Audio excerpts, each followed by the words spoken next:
Let me have all your attention now. I'll tell you my name. My name's Augusta Williams Jr. What? Augusta Williams Jr. Like August Augusta Williams Jr., yes. My father's Augusta Williams. And my son is Augusta the third. I'm fixed. Yeah, he's over there. My family's over there, you know, supporting me. They waving. And I'm a writer. I've been a writer since I was the age of 6. Your name, ma'am?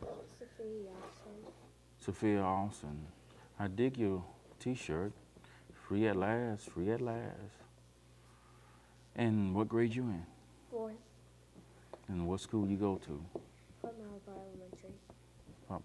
You have any idea what you want to be when you grow up? A lot of them. A what? A lot of them. A lot of them? Yes. A doctor, nurse, anything? No. It's too early. Teacher. Or you won't be a teacher. She just want to be a rescue. Now, do all of y'all? Right now. Yeah, she can. How? Do all y'all go to church? Yes. I go to a different church. That's Only I sing with only my parents dad. can sing. Do all y'all like reading stories? No. No, they don't like stories. Well, what do you like? I like to play football and eat snacks and Eat snacks. She told me that. and play games, play football You mean these games like this? video games, and football. And eating snacks and that's it. Well, to play video. oh, you like to do this too. No, he said that all day long. I know an idea. If you can get I like it too. math lessons and reading lessons on this, it'd be cool. Yes. I like the text. And if my phone did, I get on my tablet. See, when I was your age, none of this technology or opportunity was here. I'm going to read you a story I wrote back in 78. I ain't going to tell you. 1978, I wrote this story. It's called The Great Dark Horse. And it's an enchanted story, you know, about a race. A race, the attitude between the race and arrogance. Are you ready? The great dark horse am I, the fastest one alive. I can run across a hill like a rocket ship on wheels, out the gate and around the lake, up the road and around the track, all in a world record of 8 seconds flat. 89 runners challenged me to a meet.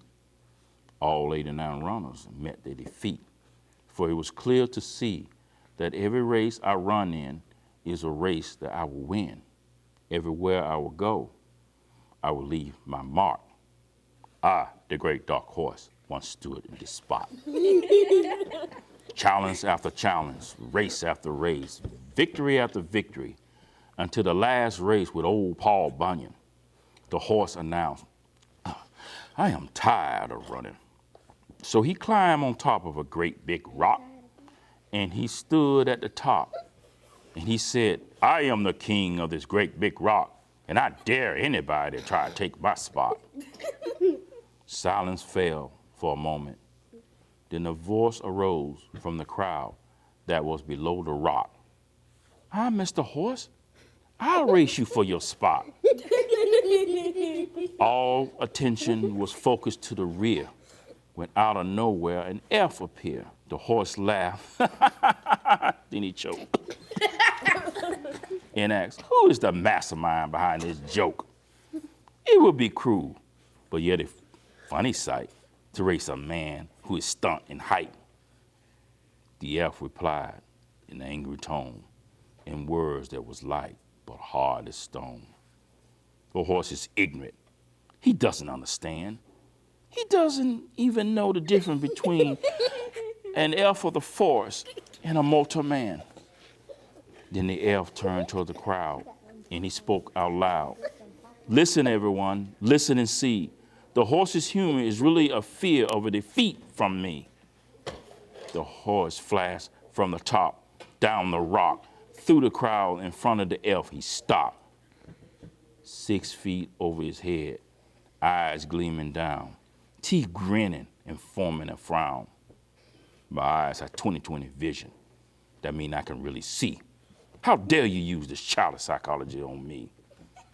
Forgive me, Mr. Horse, for my approach was in bad taste, but it was the only way that I can get you to run me in a race.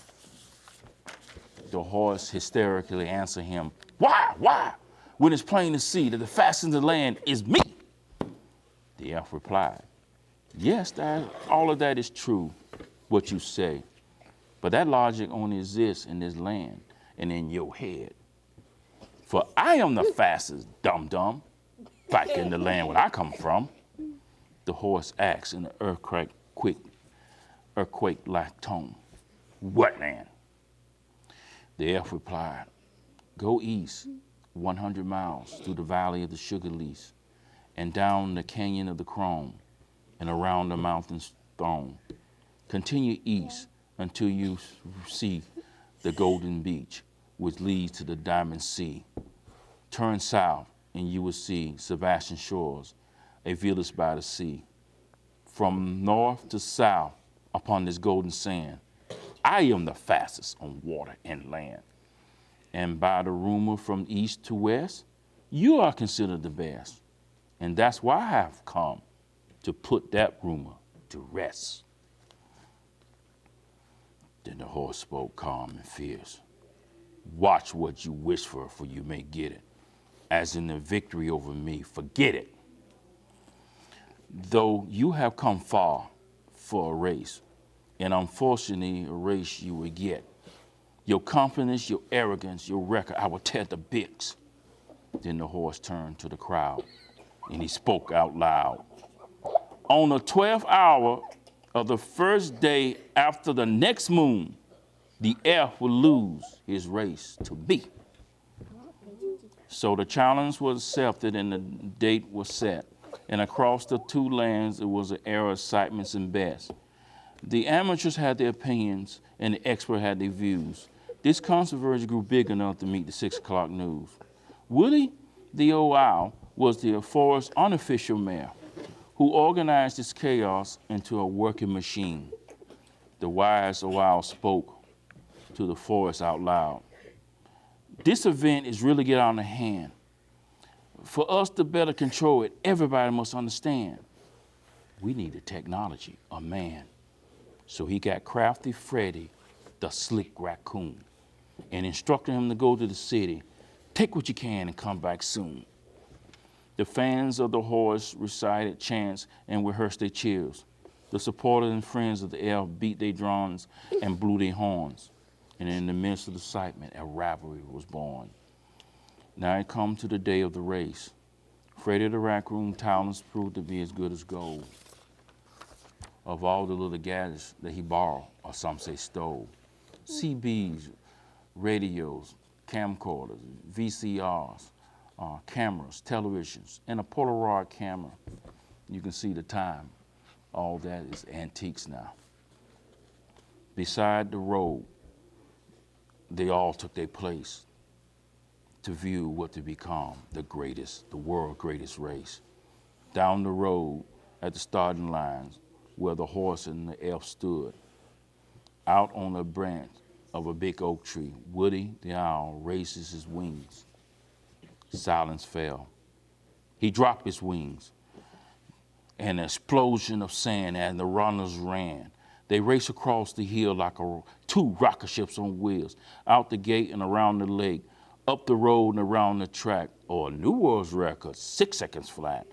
The race continued, cutting through the path, through the valley of the sugar leaves, zoom through the canyons of the chrome, creating a dust storm around the mountain's throne. Continue east till they reach the Diamond Beach. Quickly right upon the golden sands, they split the village of Sebastian Shore with a thunder-like wind galore. Down the beach, continued south, they flew. Seconds later, they was out of sight, without a doubt. Back at the starting line, the crowd grew tense and wanted details of the news of this event. Woody the old owl picked up the CB and called checkpoint 2. Mermaid Jane, do you see anything? Jane replied, Woody, you old owl, you took too long. for the participants of this race had come and gone. Woody then contacted Sam the sea turtle at checkpoint 3. Sam replies after he sneezed, "Woody, they are already gone and returning from the Keys, and I have gotten a cold from their breeze." Achoo! Zoom, like a flash of light, past checkpoint 3, the runners ran, burying Sam the sea turtle in a foot of sand. They was neck and neck, the horse in the air as they ran. The friction of their speed created a fire across the land. In a weather balloon way up in the air, Deputy Longworth and Sheriff Blackbell chose to suspend themselves in space to better view and keep track of the race. Sheriff Blackbell spoke in a law-abiding tone. "The events of this day I never condone." Then he spoke to Deputy Longworth. "Let us enjoy these events and don't let me forget it. For after the race, we're going to give them two jerks 50 tickets." Mermaid Jane calling Woody the Owl. "By the direction of the storm, I can tell they are coming. Wow, with lightning steps they are running." This is Mermaid Jane dropping the phone. For the participants of this race has already gone.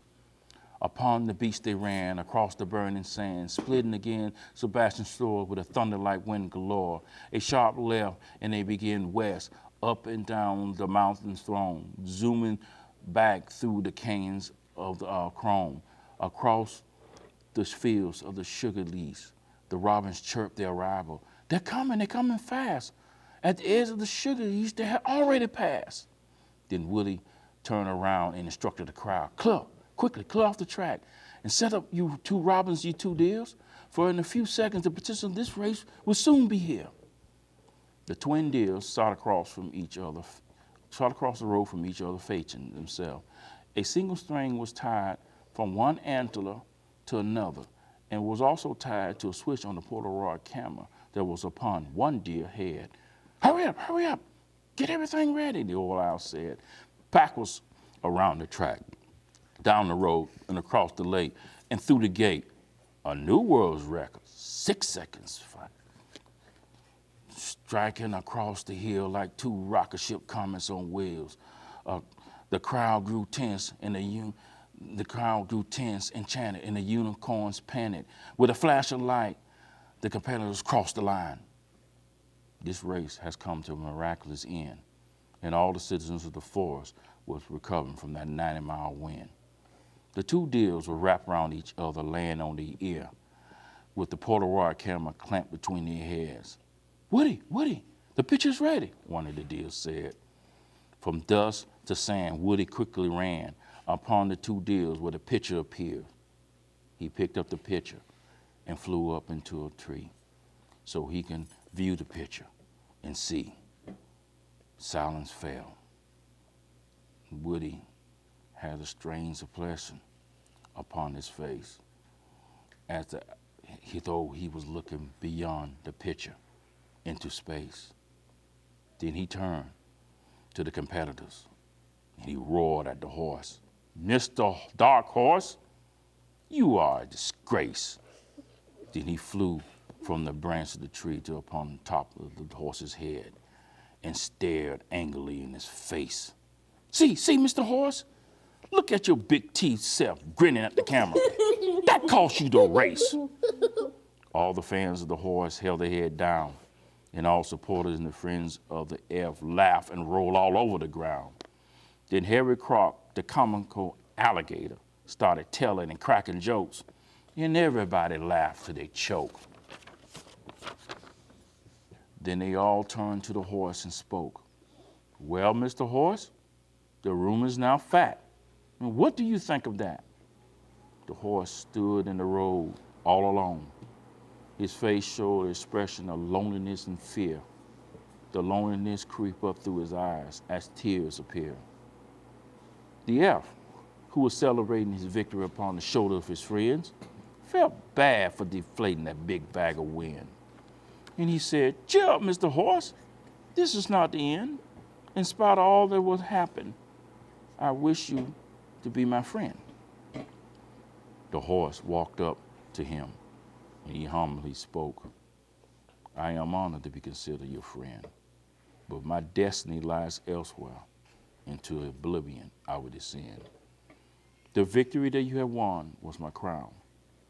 The honor was my crown. The honor was my spot. Now you are the king of that great big rock. Until the next opponent challenged you for your spot. Then the horse turned and walked away. And as the crowd watched silently and still, as the shadow of the horse passed by the hill. What happened here today, as legends say, went down in history as fact. The day the great dark horse met his match. It's a story, a fantasy, kind of like Snow White and the Sleeping Drawers, Beauty. Yeah, it was 7 of them. And Beauty and the Beast. It's an enchanted story. You know, like Snow Queen. She was sleeping. Did you learn anything from the story? He sleepwalks. You shouldn't say you're the fastest person.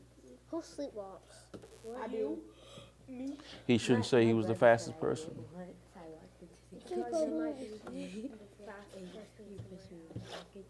Somebody else fast. And the story proved that. I watch my baby. Is it good to brag? Yes. Well, sometimes. She said, Yes, what? sometimes if other people be bragging all the time. You say sometime. You say yes, why? Because most of the time people be bragging about themselves, so you can brag about yourself. So you compensate by the defense. And you said no, right? Let me hear your side. You already told me your side. Yeah, you already told me your side. What about you? What you think? It's funny. Hmm? It's funny. It's funny? She don't got You don't got me. We all said that. And Anthony, he know what he want to be. If you want to brag, you gotta get some That's KD. all. Oh. Lots of people who's You gotta get. No, I didn't. I said You got a KD. comedian here. Anthony want to pick. I was lots of Katie's and people who want to be, Kevin Durant. who don't think they want to be writers, Durant. just start by keeping a journal. And they start writing down things, Now, for interesting real, things how did that she like the happen. dancing she Or Is you talking about King George? That's where we got the version of our Bible, the King James Version. That's where we got our measuring system, foot, yard, inch. This is story. No, I want you to try in life and school to do the very best you can. we got annual report. If you want to write a story, that'd be great. Write a story and read it to your family. Start writing every day. Remember, the basics: writing, reading. I was thinking of. Songs good, but they still need writing and math. Oh, I You master them, you can do anything in the world. You can even be president.